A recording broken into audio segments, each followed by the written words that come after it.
La grande majorité des gens n'ont pas le niveau pour courir un marathon sous 3 heures. Est-ce que j'en fais partie? Et puis, qu'est-ce qui détermine vraiment ça, physiologiquement? Dans cette vidéo, je vais t'expliquer les déterminants majeurs d'un marathon en moins de 3 heures, et puis on va utiliser mon cas sous l'angle d'une analyse scientifique de type médecine du sport et physiologie du sport pour comprendre si c'est réellement envisageable ou si je me mets le doigt dans l'œil. Salut à toi et bienvenue, moi c'est Thierry, je suis médecin en Suisse, spécialisé en gynécologie et en obstétrique, mais j'ai une passion aussi toute particulière pour la médecine de la performance, du sport et de la longévité appliquée à la vie réelle du quotidien qui peut être parfois très contraignante. Et puis cette passion m'a porté jusqu'ici de manière très fructueuse dans ma vie, dans mon parcours d'athlète. Je suis également cycliste, coureur, sportif et amoureux de nature en général. Et aujourd'hui, on va analyser mon propre projet sous le regard critique et scientifique que j'utiliserai pour un autre athlète. Alors c'est parti. Un marathon en 3 heures, c'est pas juste courir vite. C'est un équilibre très précis entre plusieurs paramètres. Et il y en a 3 qui déterminent presque tout. Premier facteur, le niveau brut. Donc ton niveau actuel, il est beaucoup plus révélateur que ce que les gens pensent. Concrètement, on prend le temps de référence que tu as fait récemment sur des formats plus courts, c'est-à-dire 10 km et semi-marathon, et on extrapole cette performance sur un format de type marathon. La première question, c'est est-ce que tu as déjà réalisé un 10 km en moins de 40 minutes? Ce qui veut dire donc plus rapide que 4 minutes au kilomètre sur 10 km. Si la réponse est oui, alors ça donne une très bonne indication du fait que tu as la capacité cardio-métabolique en tout cas, et le niveau, entre guillemets, donc la VO2 max, le plafond de consommation d'oxygène qui permet cet effort-là. Et la deuxième question, c'est est-ce que tu as déjà réalisé un semi-marathon en moins d'1h30 et même idéalement 1h25, 1h26? Si ces deux conditions, elles sont remplies, alors, a priori, on a le niveau pour faire un marathon en dessous de 3 heures, en tout cas la capacité, le niveau en endurance, la VO2 max, le seuil pour le faire. Donc en fait, ton marathon, c'est pas une surprise, il est déjà écrit et prédit, ou en tout cas en bonne partie, dans tes performances actuelles. Du coup, si on étudie mon cas spécifiquement, est-ce que j'ai couru 10 km en moins de 40 minutes? Oui. Récemment, j'ai quand même fait le test pour m'en assurer et ça va, ça passe. J'ai fait 39 minutes quelque chose, 18, 20 dans ces eaux-là, donc ça allait. Donc ça, c'était un premier élément validé. J'ai pas fait ça dans des conditions de course, je l'ai fait sur une séance d'entraînement, mais pour m'assurer que ça passait là. Donc c'était ok, j'ai découvert que j'avais un seuil du coup dans les clous. Par contre, pour ce qui est du semi-marathon, le dernier semi-marathon officiel que j'ai enregistré, il date de 2019 ou 2020. Donc ça remonte. Alors oui, il était en dessous d'1h30, j'avais fait 1h29. Mais j'en ai pas refait officiellement depuis. Un semi-marathon en plein gaz avec un plan d'entraînement, donc je ne sais pas. Donc là, il y a un vrai questionnement pour ce qui est de mon cas, parce que oui, j'ai moins d'1h30 au semi, mais c'est limite. Idéalement, il faudrait 1h25. J'ai pas fait d'1h25 officielle. Donc là, je sais pas. C'est un peu un des facteurs limitants, mais ça devrait passer quand même dans mon cas. Donc si on regarde ma situation, je suis sous les standards et je suis dans les standards attendus, mais tout juste limite. Ça devrait passer. Deuxième facteur, tes seuils physiologiques. C'est un facteur que les gens ne comprennent pas forcément très bien. Alors il s'agit d'une combinaison physiologique assez fine entre ton niveau cardiovasculaire absolu, donc ta VO2 max, mais également ton seuil ventilatoire numéro 2, ton seuil anaérobie, et puis surtout le pourcentage de ce seuil ventilatoire numéro 2 auquel tu te trouves lorsqu'il s'agit de tenir l'allure marathon pour 3 heures qui est de 4 minutes 15 au kilomètre. Et le marathon, c'est pas une épreuve de vitesse, c'est une épreuve de retenue. Et donc, connaître son seuil ventilatoire numéro 2, donc son seuil anaérobie, et notamment l'allure correspondante, et puis la fréquence cardiaque correspondante, si on enlève la déshydratation et puis la dérive cardiaque, eh bien, ça vous donne un très bon repère pour savoir si vous êtes dans les clous ou pas. Et concrètement, un marathon, il se court entre, si vous voulez maximiser la performance au marathon, il va se courir entre 80 et 90% de ce seuil-là. Pas plus, parce que sinon, vous allez cramer.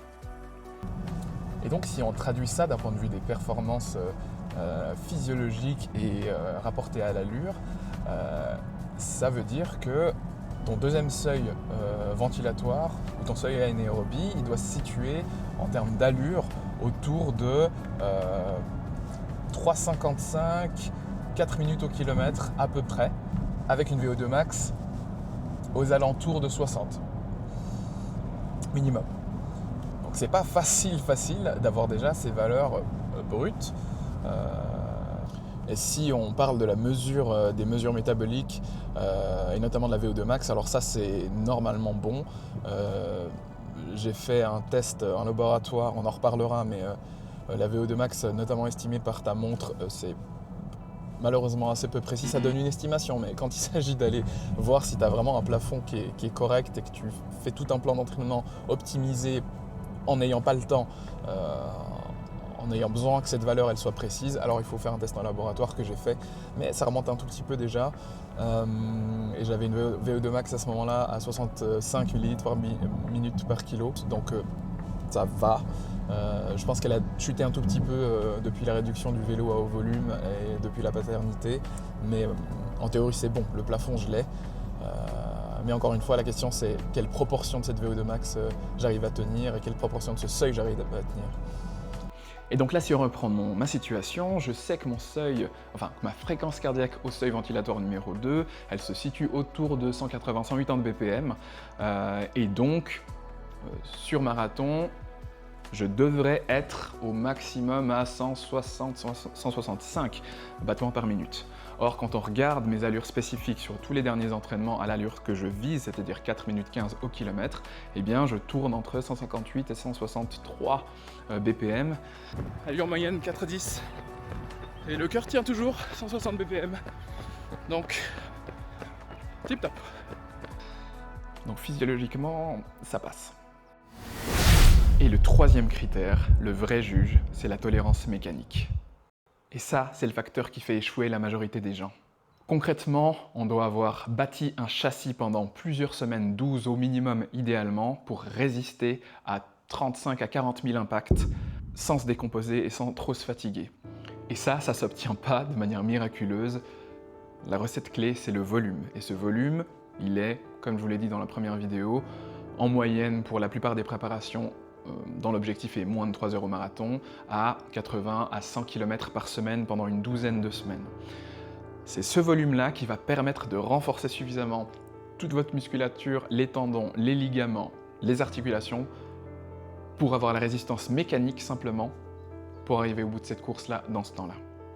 C'est là que c'est sans doute le facteur limitant chez moi, puisque cette capacité à endurer, à rester sous le seuil pendant tout ce temps-là, elle est déterminée par la résistance à la fatigue musculaire, à la gestion du glycogène, à la manière de gérer l'énergie pendant ce temps-là. Et ça, le déterminant principal, c'est le volume d'entraînement. Donc si on respecte le volume d'entraînement sur une planification standard, ça permet en général de préparer notre carcasse, notre châssis. Et ça, chez moi, c'est bien l'élément que je n'ai pas. faut bien réaliser. Mes plus grandes semaines, la plus grosse semaine, elle était à 67 km, la deuxième plus grosse à 62, quelque chose comme ça. Donc potentiellement, je me mets à risque d'être à des bonnes allures d'un point de vue physiologique, de tenir, d'avoir le cardio qui tient, etc. mais de ne pas avoir le châssis et la musculature suffisamment résistantes sur le temps pour maintenir cet effort aussi longtemps.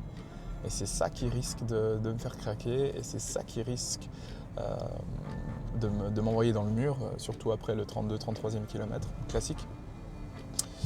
Donc voilà, ça j'avoue que c'est la grosse inconnue pour moi parce que j'ai pas ce volume-là et donc j'ai pas ce niveau de renforcement, même si j'ai fait un petit peu de renforcement évidemment à côté. C'est, pour pas dire inquiétant, c'est en tout cas, ouais, ça me rassure pas, en tout cas dans l'histoire. Donc le facteur limitant, c'est pas ton cœur, c'est ce que ton corps peut encaisser. Et c'est là que ça devient compliqué pour moi, entre le travail à l'hôpital, les récupérations qui sont compliquées, la jeune parentalité, la musique, le capitanat d'une équipe sportive. J'ai pas jusqu'à j'ai pas réussi à dégager le volume nécessaire pour me renforcer d'un point de vue châssis de manière suffisante pour avoir cette résistance-là. Donc j'avoue que je suis pas rassuré, mais on verra bien.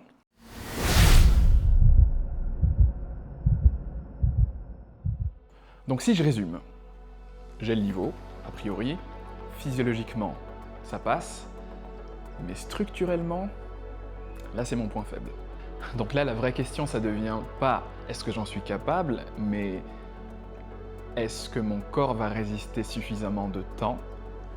Est-ce que j'aurai les ressources mentales pour passer au-delà de cette limite finalement structurelle qui est celle qu'elle est, pour arriver à ce temps-là? Donc si tu veux connaître le dénouement de cette aventure, je t'invite à me suivre ici et puis on verra ce qui se passe. L'avenir nous le dira. Allez, ciao ciao, bye.